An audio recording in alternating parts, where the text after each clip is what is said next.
और अब एक खास बात, देश सहित पूरा विश्व नोवेल कोरोना वायरस रूपी महामारी से जूझ रहा है। कई शहरी क्षेत्रों में धारा 144 लगा दिया गया है। ऐसे में आरजे रमझाझर भी आपसे अपील करता है, बिना कारण घरों से ना निकलें, समय समय पर हाथ अपना साबुन से जरूर धोएं और बेवजह फैल रही अफवाहों से दूरी बनाए रखें। यकीन माने, भारत सरकार सहित शासन प्रशासन इस महामारी को जड़ से उखाड़ने में जल्द ही कामयाबी पालेगी।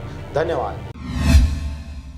नमस्कार, आप देख रहे हैं आरजे रमझाझर और मैं हूं पुखराज सिंह। कोरोना से बचाव को लेकर बहुत सारे प्रयास हो रहे हैं। इसी कड़ी में आज रायगढ़ में कलेक्टर यशवंत कुमार के निर्देश पर स्वास्थ्य विभाग द्वारा कम्युनिटी सर्विलेंस का मॉक ड्रिल किया गया।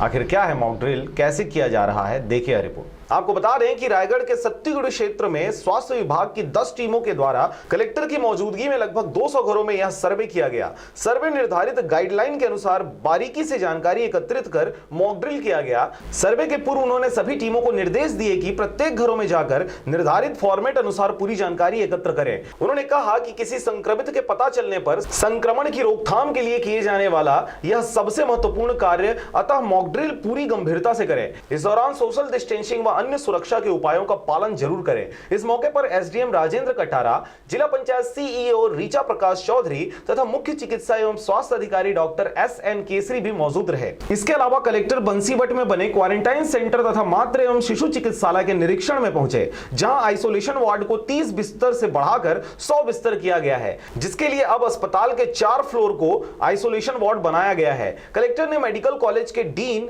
डॉक्टर पीएम लुका को निर्देश दिया है कि अस्पताल में सोशल डिस्टेंसिंग के अनुसार बिस्तरों की व्यवस्था की जाए। इस तरह से कोरोना से बचाव के लिए आगे की पूरी तैयारी प्रशासन द्वारा की जा रही है। ऐसे स्थिति में कोई कोताही नहीं बरती जाएगी, इसलिए नियमों का पूरा पालन करना सबके लिए जरूरी हो जाता है। रायगढ़ से मोहन नायक की रिपोर्ट, आरजे रमझाझर।